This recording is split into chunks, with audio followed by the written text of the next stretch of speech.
Welcome to Roads Less Traveled, the podcast where real estate, rail trails, and bike tourism meet. I'm Craig Della Penna. I'm a realtor with a passion for turning former railroad corridors into thriving trails and communities. If you're curious about buying homes near these trails, starting a bed and breakfast, or simply want to learn about the incredible opportunities along these greenways, you're in the right place. Every 2 weeks, I'll share stories, expert advice, and conversations with guests who know the ins and outs of rail-to-trail living and tourism. Ready to explore a unique slice of real estate and adventure? Let's hit the trail. Hi, Tara. Hi, Craig. Where are you right now? In my backyard, next to the bike path. Where else would I be? Very good. Very good. I'm in my garage studio here. So we could meet on the bike path if only technology would work for us there. I know. Have to get a robotic drone to carry us through that. Yes, this is the episode with the local dynamo here on the radio. I would like to say that I did not come up with that. The radio station came up with that. It works, rhymes, and it fits you perfectly. Yeah, it was not my suggestion. It was theirs, but I think that it fits and it's a very kind description. So Now, we've got this nice printout of talking points here, and where would you like to start? where Hold on. wherever you would like to start, tell me about the people who have been emailing us. Is that like your team for this? Yes, Yeah. and they're all over the world. I was going to ask about that. Yes, it's the world's largest aggregator of real estate podcasts. And so I told them I'll be partially about real estate, but that's not really what I'm about. But I've met people from their team from Florida, California, Spain. My lead contact is actually a young woman from Spain. And sometimes she's in Valencia. And sometimes she travels around. She's in Serbia. And there's another fellow from South Africa. And Wow. yes, and some other women who are just new to me. They seem like the connection managers or the ones that handle the onboarding for people like you. And they Right. seem to be from Vietnam or some other South Asia country. So it's all over the world. And they're so expert and welcoming and leading the way on this. It's just, yeah. So it's easy peasy, as they say. Yeah, that's great. I need to tell you something before I forget. I was in a meeting yesterday with Pat Goggins. Oh, yes, he's still around. He's still around. And he was saying very nice things about you. Oh, yeah. I've had some memorable transactions with Pat. Been doing this over 20 years now, and some are drama free and some are filled with drama, and you have to roll with the punches and you have to have a good high quality realtor on the other side. There's two sides of the deal, and so whoever's on the other side of you, they have to be well trained and in order to make sure everything goes according to plan, gets the buyers and sellers what their next chapter will be. Yeah, he said things like, you're very knowledgeable, very intelligent, very thoughtful. Oh, that's nice. Yeah. I'll have to look him up when he's in town here. I know he's not around town all that much, but he's like the godfather of real estate around here. So yeah. I think he would appreciate that title. Yes. He's back and forth between here and the Cape, but I think Right. he's here Monday through Thursday, I think. Oh, okay. I'll look him up. Yeah, so more than you would think. Okay. Yeah. So I've got this list of things here to chat about with you, and I'm thinking where I'm really special, I've heard In a conversation earlier today, I heard somebody having a hard time with a big, from the category of too big to fail banks and how they're hard to deal with. I'll just be gentle and say that. But I notice a lot of what you're talking about here, we propose to be talking about are community social entrepreneurships and things how local community banks and your role with a community bank. And how about if we start there? We talk about the community bank that you're working for, Greenfield Savings Bank, and how local banks can and businesses can directly influence community growth. Let's talk about that sort of high altitude for a second. Yeah, I would love to. I never would have envisioned myself working for a financial institution if you had said this to me 30 years ago, 20 years ago, 10 years ago. But somehow I've been with Greenfield Savings Bank almost 9 years. I lovingly say that they haven't fired me yet, and that's only because I am a recovering entrepreneur in a financial institution, which I never thought possible. But I think when you have leaders that see value in difference, see value in community social entrepreneurs, see value in other opinions, not just the ones that you get when you hire economists and financial graduates and things like that.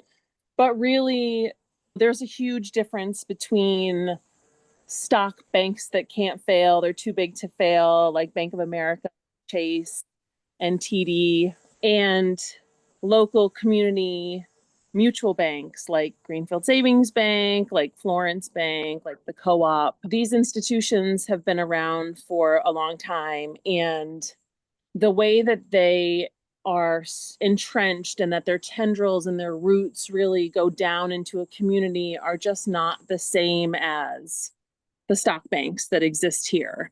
They're just apples and oranges. And unfortunately, I feel like mutual banks do a bad job at telling that story, showcasing the difference between a mutual bank and a stock bank and why people have a choice and should see a distinct value in banking with a mutual bank. And for me, it's so clear being in the role that I'm in the community, and the interactions that I'm having with people, the relationships that I have with the nonprofit community, the volunteering and the fundraising that I do, the events that I go to. If you look at the sponsorship logos, the donors on all of these things, on all of these events and nonprofits, you won't see the stock banks there the majority of the time. Between the integration of residential mortgages, trust and investment, commercial lending, day in, day out banking, contributions to the community, hands down, there's just no difference. There's no reason why you wouldn't choose a mutual bank in my mind. That's very illustrative. Thanks for pointing that out. I knew you'd have a good answer on that one. But here's another little thing here about real world examples of social entrepreneurship in action. I know you're tied in with all sorts of ways around town, and give me a couple of great stories about in that genre. Yeah, when I think about how social entrepreneurs create impact, I think about being mission driven. I think about considerations of mission and other over profits. So again, going back to that like mutual stock conversation, but also the social entrepreneurs they're coming at things with an entrepreneurial mind, like a business mind, a real savvy into getting into the minutia of a situation, of a conversation, and really figuring out a way to make a difference, to make an impact without worrying about whether or not you're like squeezing every last dollar or getting like the maximum amount of profit. And I think about partnerships that exist across the nonprofit and for-profit sector. I think about a lot of the ways that for-profit businesses support the nonprofits to come together to create innovative events and programming. They say that Western Mass is a small town, and I really feel that growing up in Hampshire County, I know Hampshire County very well. I feel like it's my strongest relational county. But I have to say that Franklin County has so many partnerships, and they really know how to work together in a way that is super symbiotic and create a bigger impact and a more lasting impact because they're coming together to create something bigger. And so the thing that I'm thinking about with them is this nonprofit summit that they created 2 years ago.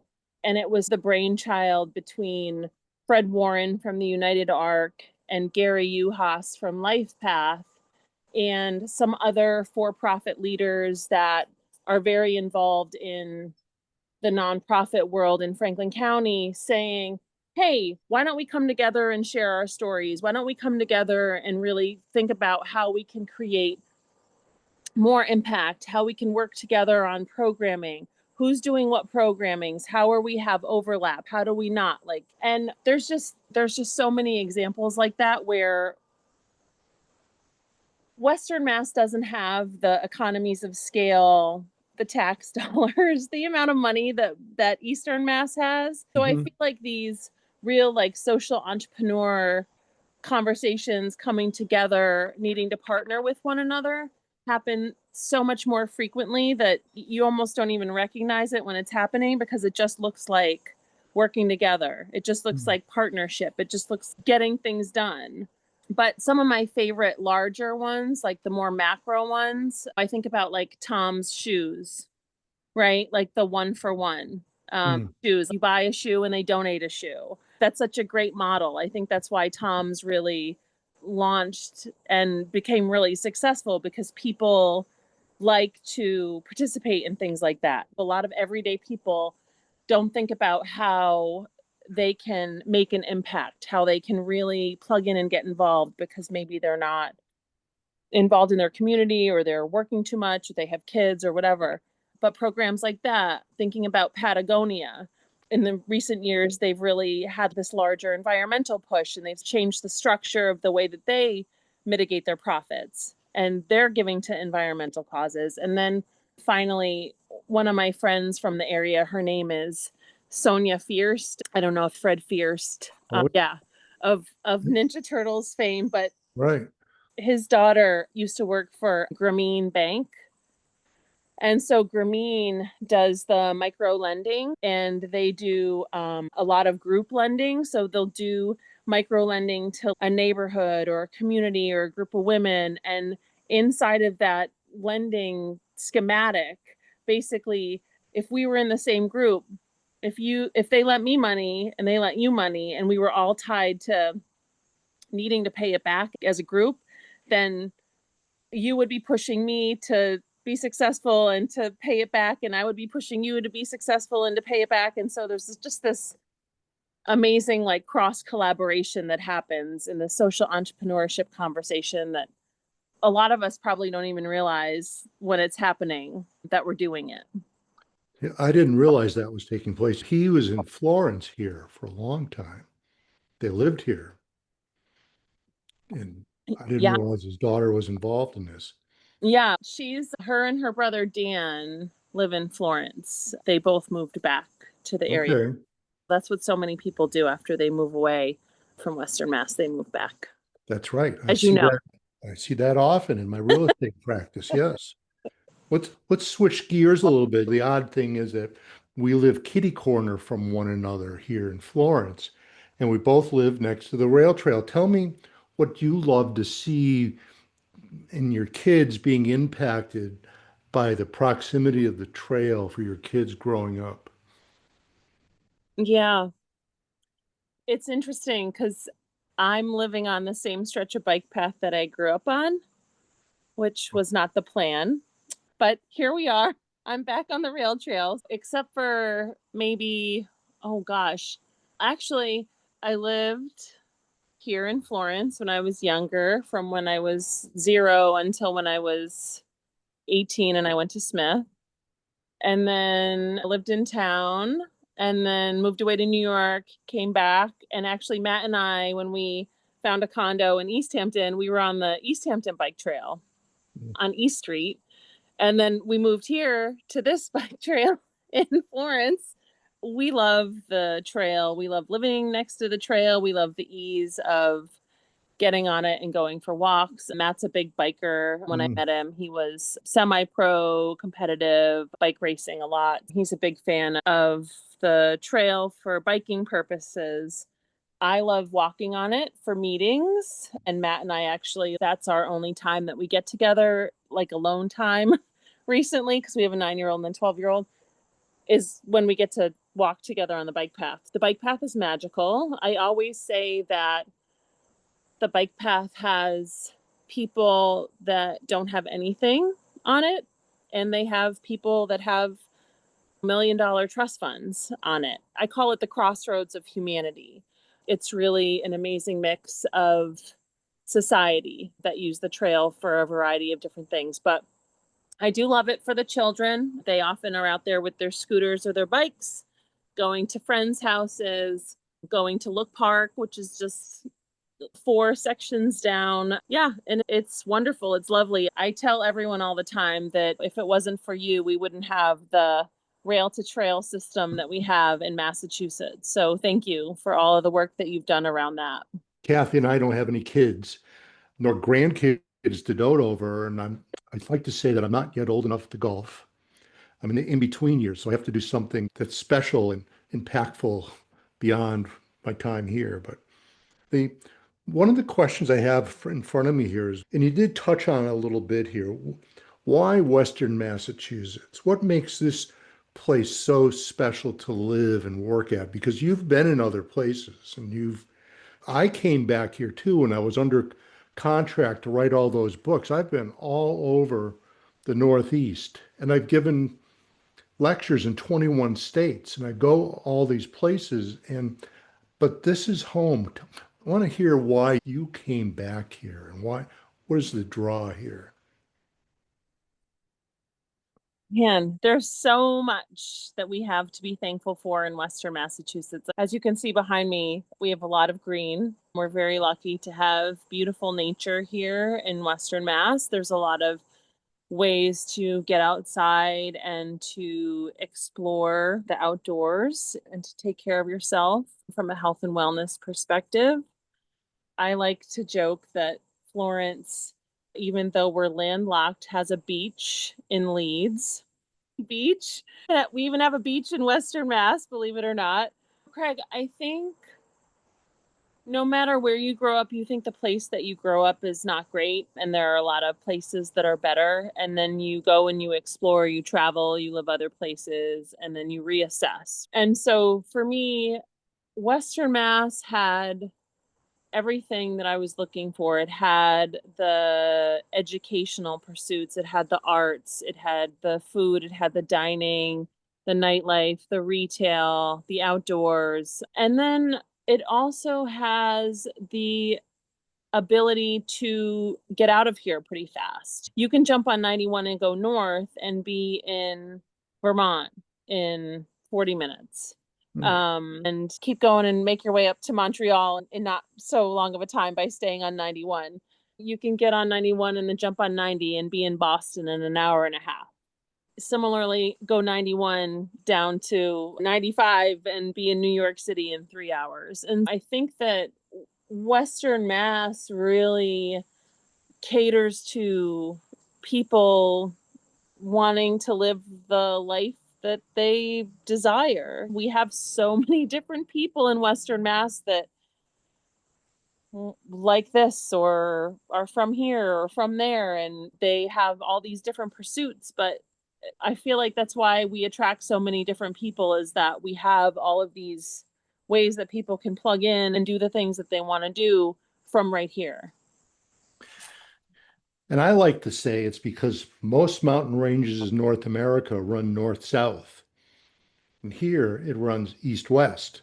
It goes from Mount Tom at the western end and crosses the river, goes to Mount Holyoke, and then to points east. And there are more land trusts in Massachusetts preserving land for largely farms or forest lands.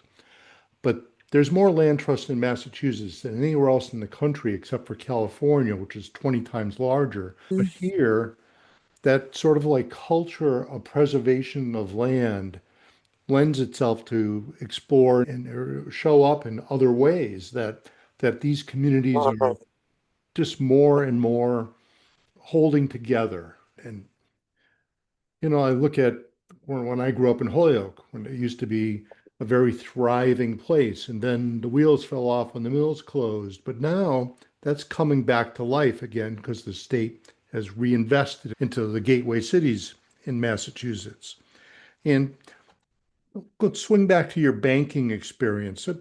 The I know you touched a little bit about the difference between the bigger banks and the smaller local banks, but how can business integrate giving back into their DNA? Let's expand that to be not just the this or them, but also how can how can we have other local businesses, maybe not just banks, but businesses in general, integrate this sort of philanthropy and intersection of business and philanthropy together here? Yeah, it's relatively easy to do. And I think that when I co-owned Jackson and Connor, I really got it. Like I drank the Kool-Aid of, oh, we're all in this together.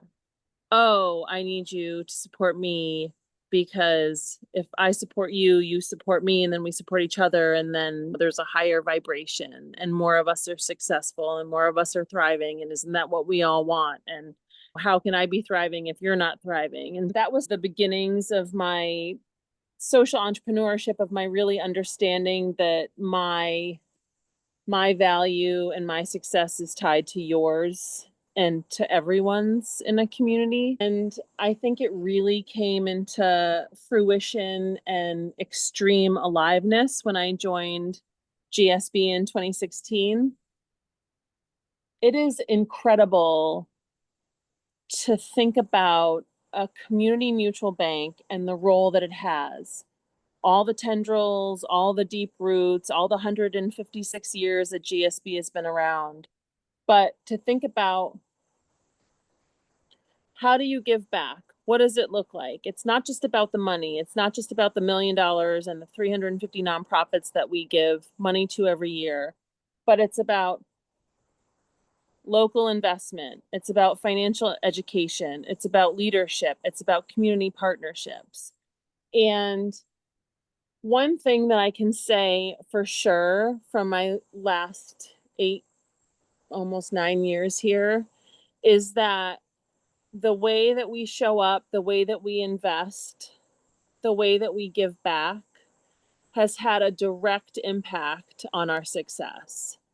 And so us doing for others ultimately makes our organization stronger and makes all of us stronger. And so I would really encourage businesses, and I do every day, like in all my conversations, like I know, and I'm saying it right now, when local businesses have a philanthropic plan or an ideology, when they have a marketing plan that encompasses philanthropy, you're going to see the impact of that work, not only through the donations that you're making, the nonprofits that you're helping, the volunteer hours that you're putting in, but people in this community see that and they want to support you. They want to show up for you. And so it's like I call it like a karmic vibration, like an energy vibration. People get that here. And I don't think it would be the same thing if we lived in another community, in another region, in another state, or in a larger city. I think it's really special, again, to Western Mass. And one of the reasons why so many people love to live here is because there is that intentionality and purpose in how we interact with each other and support one another. This is exactly what I wanted to hear because I knew that you were going to explain it in a way that others are really going to hear that impact, because it's not just joining the chamber or the other Rotary Club or Kiwanis Club. Those are standard places, but there's something about a local bank that comes in and does what you're doing. It's not common to see this. And in my rail trail world, a lot of times it's not building out the rail trail to be a long thing. Here in southern New England, the dead railroads are everywhere. And a lot of the mill towns, or the big mills, the big brick mills, those are no longer producing heavy things needing rail service. And they're coming back to life as apartments or condos or startup businesses. And they're starting to get it, why this is important. And reassembling the long corridor across the state, it's been a 50-year, almost 50-year project getting it underway. And most of the corridor is open now in places that are well-to-do in Eastern Mass, even though they might have fought it years ago. They're all on board, all hands on deck now. They want it. It's virtually all done, except for the places that are a little frail and forlorn, places that are starting to come together on this. And I love it when I see this taking place. As I said, when I grew up in Holyoke, everything was a prime, functioning, well-oiled machine. And now it fell on hard times and is coming back.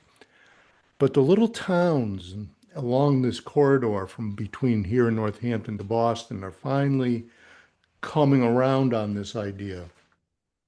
And you've done so much work. It's incredible the amount of work Well, that you've done, like the fights that you've had and the conferences and the people that you collaborated yeah. with, the elected officials. It was visionary. It still is visionary. Thank you. And I like to say that it's very important for this to happen because these are not just cute paths in the woods, but the entrepreneurship that comes from once these places get built out. You've heard of the concept of 3 stages or 3 places in your life. The first place is your family. The second place is your workplace.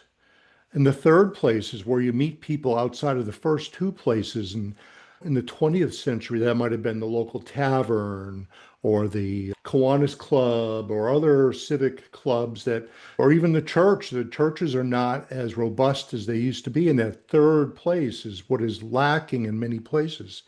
But the trail becomes the third place that the community rallies around. And so you're right. This is very important. Let's talk about a couple of other things here. Kindness and awareness are critical to local development. Tell me more about that, how kindness works on this. I think kindness works in all things. In Western Mass, everything comes down to relationship. Everything comes down to referral. We need to be kind to each other because, like I said before, earlier in this conversation, Western Mass is a small town. That's it. The older you get, the older I get, the more I realize, oh, that person is this person's mom. Oh, that person is my old boss's dad. Oh, that person is my kid's teacher. So I feel you don't realize it when you're younger because you think like the world is huge and you're never going to run into this person again and it doesn't matter. But I feel like kindness is really at the center of my mind every day, a lot of people's minds in Western Mass. And for me, nothing is transactional. I know that we have a lot of transactions in our life. I know that I probably have 100 transactions in a day of actual transactions of either like capitalist transactions or interactions or whatever. But I try really hard to not lead with a conversation being transactional, like going right for the reason why I'm talking to you, but trying to finesse it more, showing up with like gratitude and grace rather than trying to barrel my way into like my side or my opinion. Yeah. And I feel, again, going back to stuff that I previously said, nothing gets done in a silo, nothing gets done in a vacuum. We are all doing things in partnership in Western Mass. And I think that's one of the things that makes us unique and special and different. I know that kindness is why you are so memorable. You're just, the kindness comes out true to fashion, and just it it leads people to put their guard down, I think. And this is, which also, Tara, why is helping others essential for personal fulfillment? That's another thing on my list here is It's funny. I think about this a lot. Oftentimes, we either learn how to be or learn how not to be from our parents, right? From the people that we grew up with. They're teachers, right? And they're either like everyone you meet is a teacher. They're either a teacher of how to be or how not to be, right?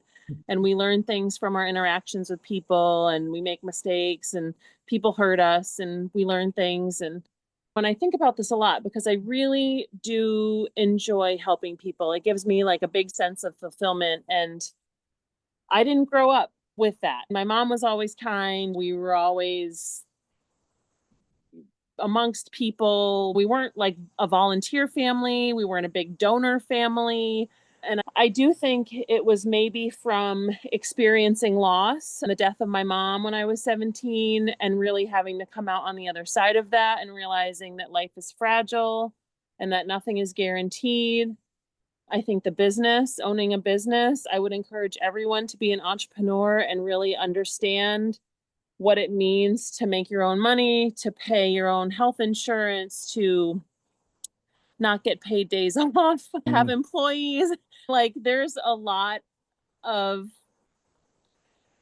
jeweled web interconnectedness that you really begin to understand when you take a step back and think about what it takes to create a life, make a life, create safety nets. I remember when I started at the bank in December of 2016, I went up to an employee, a team member, another teammate of mine, and I said, Tina, every 2 weeks we get paid the same amount of money. She was like, oh God, where have you been? And I was like, and for a decade, I had been making my own way, either as a consultant working for the Van Group or as a business owner at Jackson and Connor. And there were some weeks we didn't take any money. Like their quarterly taxes were hard for us to pay. We had a bank loan. It wasn't easy.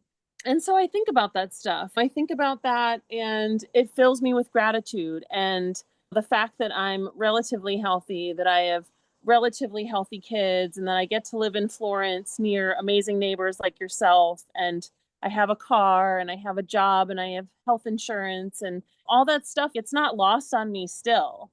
And so I always want to try to give back if I can, and I can, and if I have capacity, and I usually do. I can usually find some capacity, energy, or money, or time, or influence.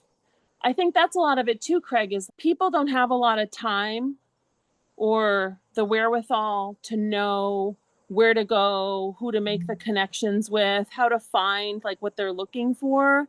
And so I think people like us, people that are social entrepreneurs, people that are out in the community, people that know a lot of people, like it's our job, sort of our purpose. It's one of our roles to help people do that, navigate life, navigate humanity, try to increase their vibrancy and their vibration. It's just the right thing to do. amazing. As we get near the end here, what's your vision for Western Massachusetts communities in the next 5 to 10 years? I'd like to hear your thoughts on that. The high altitude. Yeah.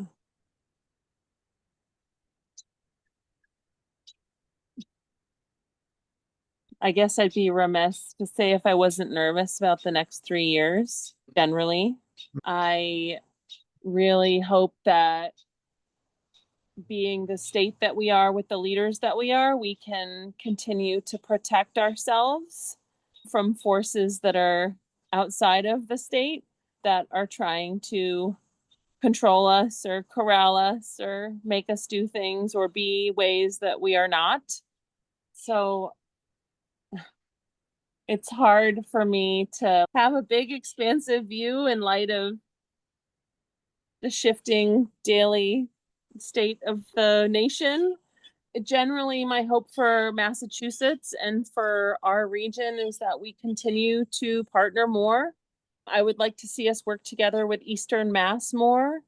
GSB has been doing a bus trip to Boston. We just completed our second year. We're going to have a third. It's now an annual trip where we bring about 50 people out to Boston to make connections with Eastern Mass and to be at the State House and connect with the legislature. I think that we need an east-west rail to really connect the state in a way where people can jump in on the train and be in Boston in a short amount of time. I'd like to see that project come to fruition. I'd like to see us get more funding for more projects out here that are like Eastern Mass, the really big projects where you have like almost these cities within cities of stores and restaurants and hotels and parks, and like they have some really beautiful, unique, different projects out there. But my favorite projects are the ones where there are quasi state, nonprofit, private partnerships. What is it? The Hall of Records downtown on King Street, or the old, Yeah. yeah, that's been vacant forever. And now the CDC, the Valley CDC is partnering with, I'm blanking on the other organization, but the city to build housing and to build parking and to build commerce. And so it's going to be this really amazing, reimagined place. So I want to see more projects like that. The housing commissioner said that we're short around 220,000 units for people. That's a shame, right? We need to do something about that. I hope that we continue to answer the call of need of the people of Massachusetts and also continue to be innovative and collaborative in the way that we work together. That bus trip you do to Boston, is that mostly Greenfield Savings Bank employees, or is it just people in the communities? Who are they? Yeah, it's mostly not GSB employees. There's maybe 4 GSB employees, maybe 4 board members, and then the rest are community members, business owners, civic leaders, Chamber of Commerce directors, nonprofits. And the real magic of that trip is everyone being on the bus together and getting time to take a breath. A lot of the participants from this last year said, Tara, it was really nice to be spoiled. Like, we're hardly ever spoiled. This was like a nonprofit leader. And they said, we didn't have to drive ourselves. We didn't have to pay the tolls. We didn't have to worry about food. We didn't have to worry about the logistics of the day. Yeah, I can see that. To plan that for them. And Craig, we always say Eastern Mass elected officials never come out here. They never make the time to come out here. I'll tell you what, Senator Comerford said 2 years ago, Tara Brewster, no one has ever done this. No one has ever come out here with 50 different organizations representing the 413 to show up in Boston to say, hey, we're here. We don't have an agenda. We're not trying to push a bill through. We're not trying to get an earmark. We're just saying, we're here, we exist. This is how we roll. This is how we partner with each other. And we need to collaborate more in order to work together better, because there's this big rectangle of the state of Massachusetts that exists between us. But if we can condense and collapse the space a little bit more, then it doesn't exist as much as it currently does. I'm going to have to introduce you to Senator Jamie Eldridge. Please. I know Joe Comerford knows him. He's one of my big supporters in the State House. And in fact, I'm having dinner with him next week in Berlin, Massachusetts. You probably don't even know where Berlin, Mass. Don't say Berlin as in Berlin, Germany. It's Berlin, Mass. I'll mention this to him that the big Yeah. trip. You're doing it. When is that happening this year? So it already happened in June. Okay. And so you definitely need to come with us next June. Oh, yes. We usually do it right around Pride. Our Mhm. first year, we actually caught the Pride flag raising and Maura Healey speaking, but Mm. we normally do a tour and there's lots of conversations between the AG and Senate chair and Lieutenant Governor, and we have a really great time. People from the Ways and Means Committee. It's a pretty special time to make connections in Boston with a lot of our electeds. And also, I feel like we have amazing elected officials in Western Mass, and we rely on them a little too much because they're amazing to do like the water carrying for us back and forth. We're not that far away. It's only an hour and a half. Yeah, exactly. Exactly. But the easier we can make it for people to make that trip and to go Mhm. back and forth, the more people will actually do it. This works. And this has been fun, Tara. I'm going to wrap it up now. We've reached our 45-minute mark, and I'm going to end it here. And I'm going to then, it's being recorded, and we're going to send it off to the producers to have it edited to fit their timeline schedule here. And I'll let you know when it becomes live. And Okay. you are the inaugural one. It'll be living on podcasts, wherever you get your podcast. That's pretty much where it's going to be. But I've got about a dozen people booked on now for upcoming appointments. I'll be doing these on Wednesdays. And Wednesday afternoon, there's 4 slots. And so I'll be doing another one, not today, but next Wednesday. I think I have 3 set up already. Wow. And so this has been fun. Yeah, And definitely. I'm honored. Thank you for having me and thinking yeah, of me. And it's such a privilege to know you and to be in oh, community with you. we just love living here. And every day's something new. We just had a mother and daughter. Her daughter is a second-year student at Smith, and they've been here for 4 nights. They just left this morning. The daughter's now off at Smith, and the mother's going back to Florida. And we had long conversations about what's going on in Florida. And it's with our bed and breakfast here, we meet people from all over the country, and it's a fun thing we do here. Yeah, you have a lot of touch points in your life, which is good. Yeah. All right, Tara, get back to your kiddos there. Thank you so much. I appreciate you, and I'm sure I'll Appreciate see you you. again soon. Bye-bye. Bye, Craig. Thanks for tuning in to Roads Less Traveled with Craig Della Penna.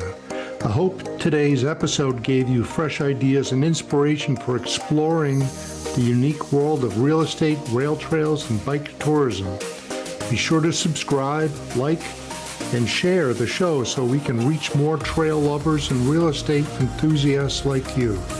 Stay connected, stay curious, and I'll see you in 2 weeks with more expert insights and stories from the roads less traveled. Until then, keep exploring those hidden paths and uncovering new opportunities. Thanks.